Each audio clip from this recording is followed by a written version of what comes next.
Hello ladies and gentlemen, this is Blue Maxima, and I'm here checking out Excitebike 64. Didn't really need to say that because the guy just told you. But anyway, this is a motocross game on the Nintendo 64, of course, that is based off the old Excitebike arcade turned NES game. And I played this way back in the past, but I don't even remember how I got it. I'm not even sure I had it on a physical cartridge. I might have just picked it up on an emulator one day, but this game's great, and I'd like to take the opportunity to explain to you why, because I've got no other videos I can do this week. I'm going to be pretty busy for multiple reasons, and I'm not going to be able to get more than one game done this week, so this will be it. So I figured I'd pick a good one. So, in here in the main menu, you've got your Grand Prix, which is your season, your single race, which is your exhibition race, and your time trials, which are your time trials. Derp. You do also have a couple of special tracks you can do, which is neat. They give you a bunch of unique challenges, like a checkpoint desert race, the stunt course, the original Excitebike, which you need to get by unlocking the tutorial, or doing the tutorial, which I hate because the stunts at the back are just kind of annoying to get done right. Soccer takes at least 2 people. And then you got Hill Climb for doing the Amateur League and Excite 3D for the Pro League. But we'll come back to them at a later date. We also have some options. You can change the control settings here from one of 4 different configurations, but I'm fine with just configuration A, so we'll keep it on that. You can also change the sound volumes and all that. A few records and credits. High res doesn't actually work on this emulator, so I'm not going to turn it on. It screws over the interlacing and makes it all display in a really small window for some reason, which is kind of annoying. I don't even know what drones are. And then you've got control... Oh, drones. That probably means the bike's engine sounds, doesn't it? And not like actual drones in the air, because drones wouldn't have been around at the time this game came out. Controller pack for saving your time trials and your custom tracks, and resetting your save data, which does some obvious stuff, I would hope. The game does have a custom track editor, but it's very underwhelming, even compared to something like Revolt. So you've got 2 straights, you've got a few turns that can be flipped around, you've got some jumps, which are just different variations on hills, and you've got user pieces, which are just like customizable height levels on pieces if the jumps they include don't do it for you. But the jumps they include do have a lot to them, so I don't know exactly what's going on here. But there's very little in the way of pieces, and it means that the custom tracks can't really be that exciting, which is really annoying because there's a lot of tracks that take place in a stadium that have a lot of pieces that would fit in very well into this, but they just don't give them to you, at least not at the part of the game that I'm at. So it's a bit disappointing. Also, you can only hold 1 track on the actual game pack itself, but they also don't give you any like default tracks. But considering that the tracks are so simple, it'd be very easy to just whip one up and try it out anyway. You can also play 3 different kinds of dirt, which keeps things a little interesting on the handling front, but nothing too out of the ordinary. So not much going on there, so let's just go hop into the season. Novice is really easy. You can lap people if you know what you're doing. Amateur is a bit more difficult, but it helps you while you're still getting better at the game. Pro can kick your ass if you're not careful, so I'm going to get my ass kicked. Anyway, it's good stuff. They are relatively well-balanced difficulties. They doesn't feel like a massive difficulty spike when you go from beginner to medium or medium to pro. And everyone you do unlocks one of those special tracks that we were talking about a minute ago. We got 5 Grand Prix here. The last one had 3, and the novice one had 2. Don't know why I bothered to back out of that. And they all have their own unique tracks in them. Although notably, you do have to replay the bronze round when you get into the amateur level. Same with the silver round. And then you have to repeat them again while you're here in order to get to the gold round. So a little bit repetitive when you start with, but it's nice to help you learn the tracks. So we're just going to pop into the silver one right here.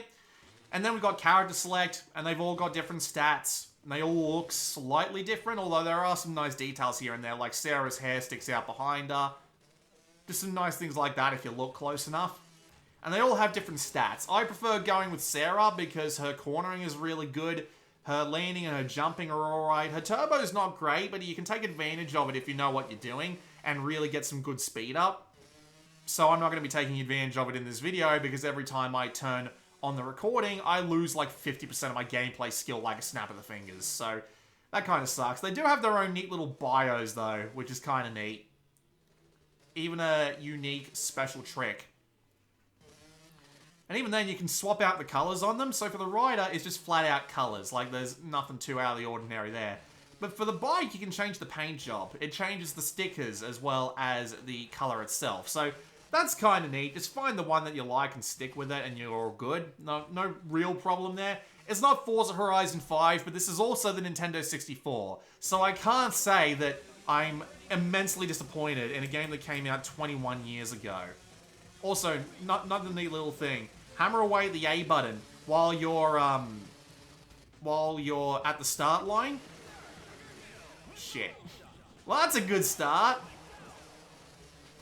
Hammer away at the start button while you're on the start line, and you'll just pump the handle for the motor. It's just a neat little trick. I like it. And there are a few other neat little details like that in this game.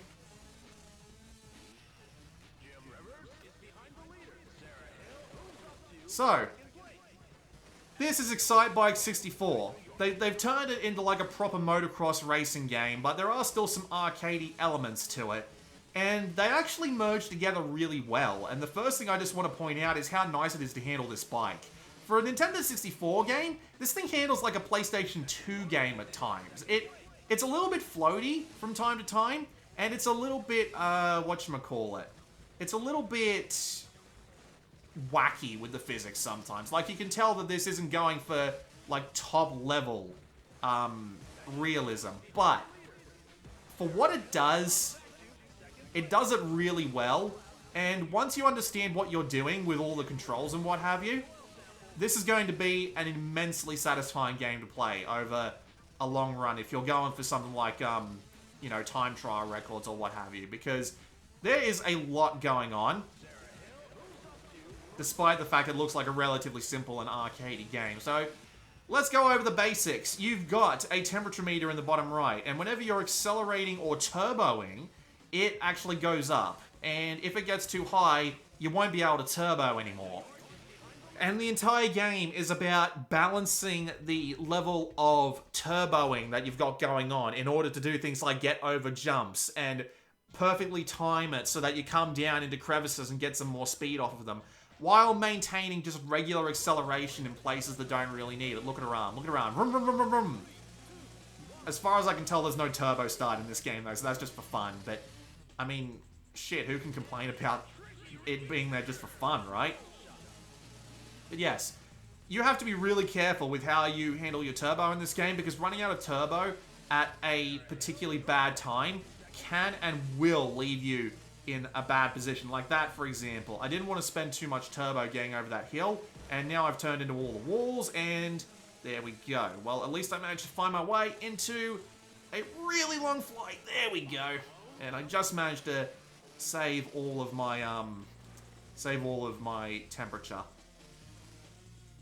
So yeah, the entire game is really about managing that turbo and using it effectively. But there are a lot of different ways you can use it. It's not just like speeding up or getting a bit more air. There are a bunch of different little tricks that you can do to really improve on your standing. And the big one, and the one that made me realize that, shit, this game's actually got something going for it, in the long run at least, is if you tap the turbo button right as you're going over a jump, you'll get a bit of an extra speed boost. So not only does this help you out on the big jumps like the one that I just did, but it also means that if you get stuck, if you are like in just the wrong side of a hill and you find yourself needing to get out of it in some way, shape or form, get the turbo timing right and you'll get a bit of speed out of it. It works great. It keeps you, like, it rewards you for success and punishes you for failure, but never feels too over the top about it.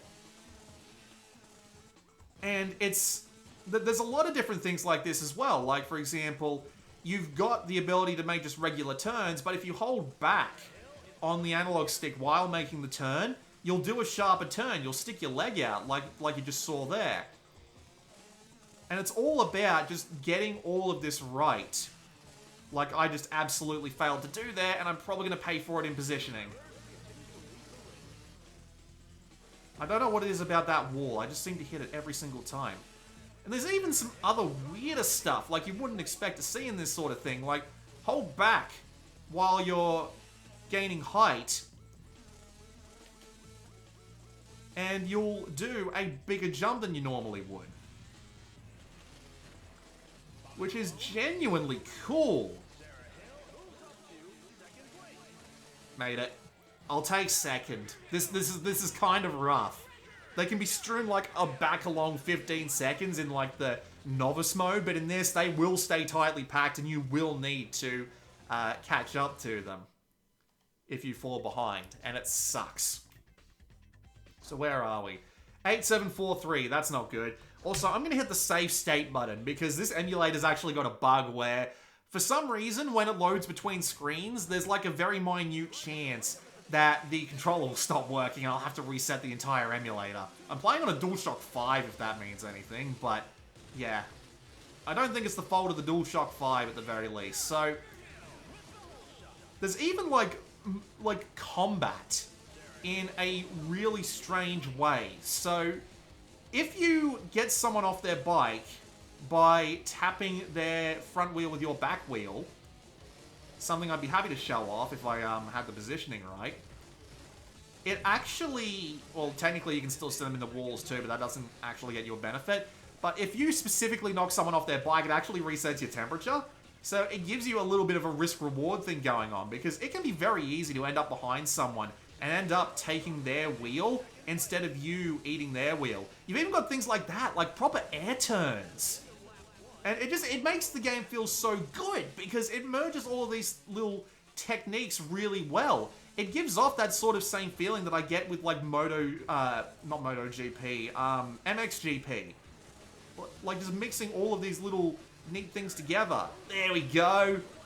Knocked him right off his bike and gave myself a little room to get back up to speed.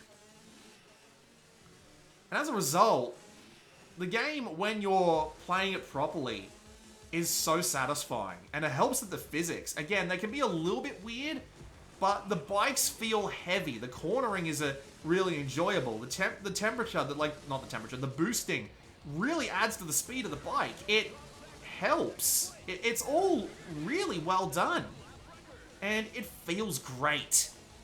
Once you understand everything that you need to do, once you understand all of the controls and things that go into the game, which is of course why I say to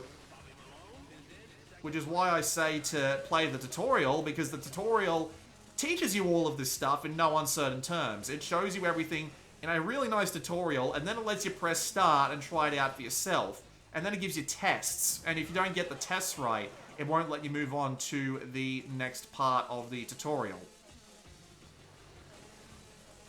So yeah, like, good tutorial, good physics, a great little mixture of gameplay mechanics and physics make the game just really satisfying to play. And as you're slowly learning, as you're learning how all these things go together, the AI is just slowly getting more difficult with you. And it is really good. It plays really well. It's satisfying. It's that son of a bitch always gets in front of me right there and causes me to spin off the bloody bike. Yeah, it can really be a dick in some of these tighter corners where you're right behind someone and you know that you're just not going to be able to catch back up to that. You're not going to be able to get in front of them in order to avoid them, and you're just going to have some fun trying to catch back up. Thankfully, I'm alright at the game, he says. I caught up, that's what matters.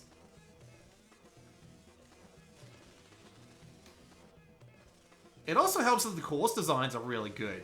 And it actually gives the game a fair amount of variety, because you've got these like crazy courses here like this one that are, I'm not going to say real life, but clearly have taken some real life inspiration, but still have the same old tricks that the regular old courses have, but give you a fair amount of like extra breathing room some fun stuff to explore, and it looks great. Like, this genuinely looks great for a Nintendo 64 game. It came out in 2000, and I'd be lying if I said I can remember how long it was after the Nintendo 64 came out that came out. But, like, genuinely, this game looks fantastic. For the N64, the effects are really good. The way that the models, like, stick around on the bikes, the way that just the environments are set up. It's all just a really impressive effort. Really wish the water actually dropped your temperature. That would make more sense. But anyway. No, I'm not.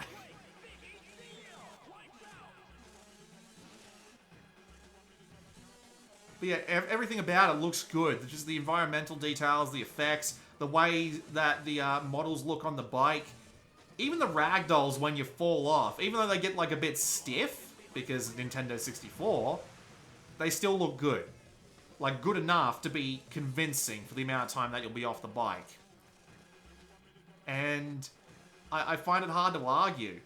Especially in areas like this, where they do a really good job at, like, hiding the chunks of the environment, loading in as you're coming around the corners, and just stuff like that, right? They've done a good job of that. In the levels where they can't do that, they use distance fog, but they also use distance fog really effectively. And it still looks good.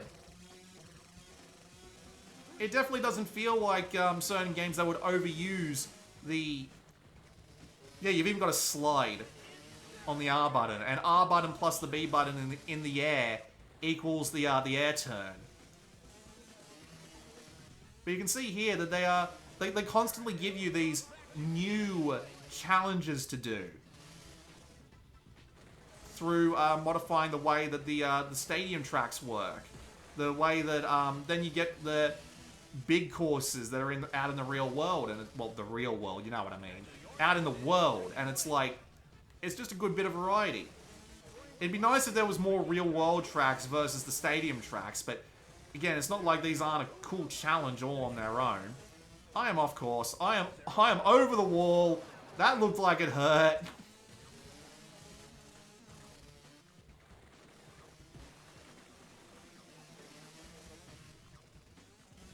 Yeah. But I do appreciate how they're willing to, like, go differently with it as well. Because of the special tracks and the stuff that the special tracks do. And I will show off the special track once this Grand Prix is over. Well, a couple of special tracks. I won't keep you too in the dark about them. But the special tracks give you just that little bit more to do as well. They give you that extra set of challenges to learn, whether it be the desert. Because the desert actually reminds me of an XO1 level if you watch that video that I put out. Because you'll see. And then there's the hill climb, which changes how things work entirely. With the whole, you know, needing to actually climb a mountain instead of working on just pure speed. Learning the way that the physics work. Learning how to handle all of that stuff. And it's good shit too. Second best time, I'll take it. 15 points. That's alright, that's enough to win it. Everybody gets their shields off their helmets and takes the podium. In a slightly awkward, but God, that guy on the left looks a little bit baby-faced. Might be because his face is just a little bit too small. But yeah, I unlocked a new round, which means I get the next Grand Prix to do, but we aren't going to do that. We're going to go do some special tracks instead. So we've got the desert. Pick Sarah.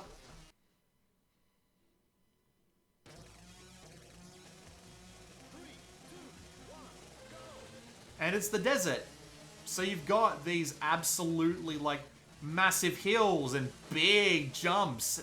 And the checkpoint's right there. You can see it, just the bonfire. So you've got room to build up an absolutely massive amount of speed. And there's, like, records for these courses as well. So it's not like they're just nothing. Oh, dear. I've lost all of my heat. Come on. Come on. There we go.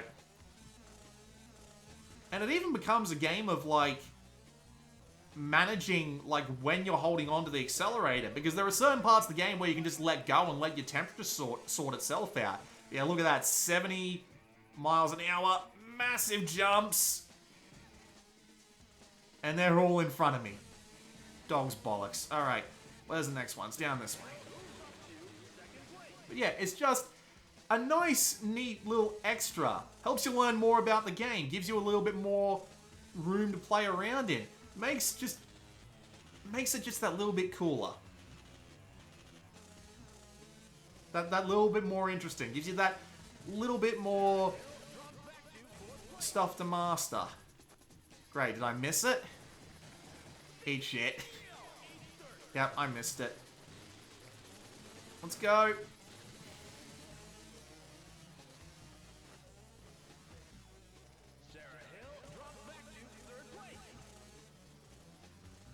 So just this combination of positioning, turning, knowing when to slide, knowing when to hold back on the analog stick, finding like your angle in the air to land and get your speed back up properly, knowing just how the physics work, being able to get a cheeky hit on someone in order to clear out your turbo meter and get a bit more speed up, doing just that perfect air turn, leaning right on the corner and turboing straight into a jump, timing your jump properly, your burst on the boost in order to get over an absolutely massive thing. Land on the next hill. It remains just inherently satisfying. Even all these years later. It's so good. This is genuinely one of the best games on the 64. It's made by a developer I've never even heard of. Yep, up and over the top.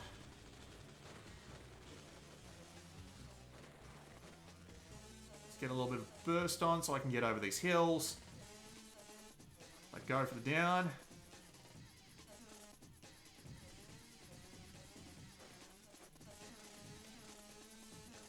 Whoosh. So apparently I'm in second. I don't know how. There's first apparently. But we'll leave that. You get the idea. Just it's 4 more gates and then there's a winner. And then you've got... We'll leave the stunt course alone. Then you've got hill climb.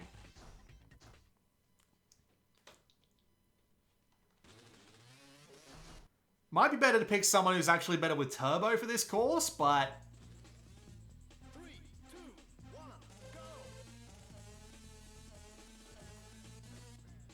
Also, yes, there are tricks, but the button combination for them is kind of annoying. You have to press the trick button and then hold a direction in the analog stick, but half the time it just doesn't seem to want to work for me. And thankfully, this isn't like Mud where doing tricks actually gets you boost, at least as far as I can tell. But you can even do wheelies, like watch this. Nope, yes I can't do it on this track. Yep, go me. But yeah, hill climb, it's its own thing.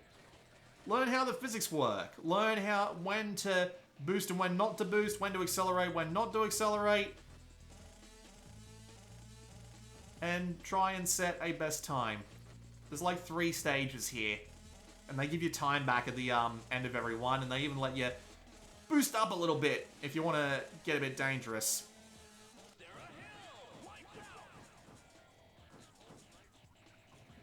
Can I actually do like a wheelie from here? Nah. And there I go again. But yeah, just extra little activities to let you master the system a little bit more. Get some more times in and things along those lines. And we'll go and finish it off with the stunt course, because why not?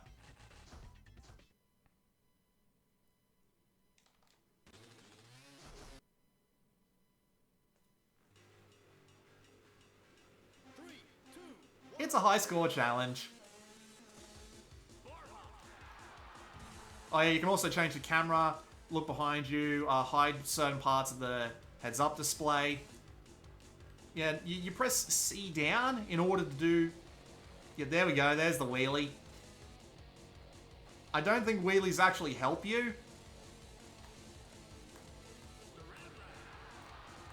Yeah, I just have a little bit of trouble figuring it all out. All of these bloody... all these bloody tricks. I do like the camera in camera though, that's kind of neat.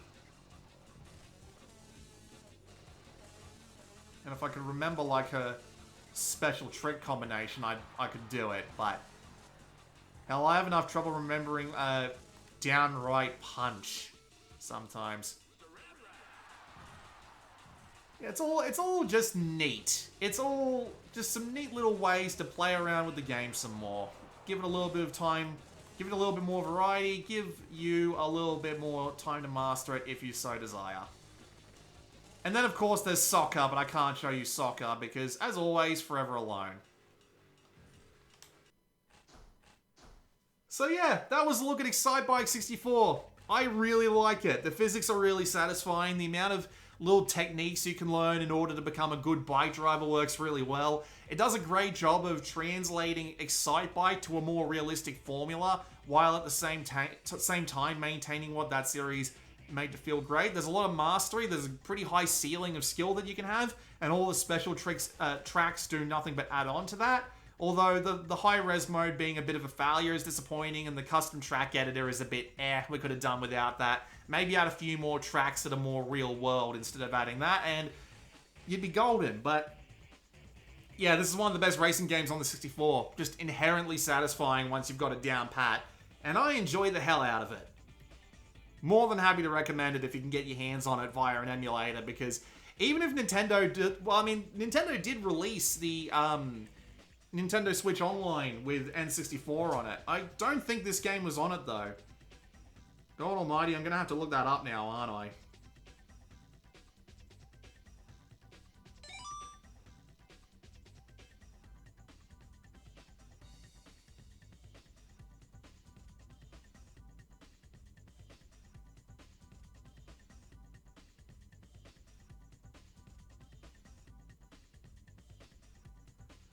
Nope, they didn't add it. That's disappointing. Might be because this game does have some real-world advertisement, like there's Fox, which is the one that I recognize, and a few others there. Although there was one that I kept thinking that was, what's it called? The Nerf logo. It was like FMF. But when you look at it, like on the track as it's going by, on those tiny little pedestals that are keeping you in the actual track, it looks like the Nerf logo to me every time I go past it. It makes me laugh. There are also cheats that you can put in. There's no, like, unlock everything cheats, but there are cheats that, like, let you go downhill on the uphill climb course. There's a cheat that changes things, like, from day to night, or it lets you go up against some of the hardest AI in the bloody game. And it's neat to have just those little cheats in there as well. I don't remember exactly what they are, but I think it's like if you hold the C, left down, L, and then start? Yeah, there we go. I don't remember what the cheats are, though, so, you know, no chance of that happening. Anyway, yeah, that's it. This has been Blue Maxima. I'll see you all next time.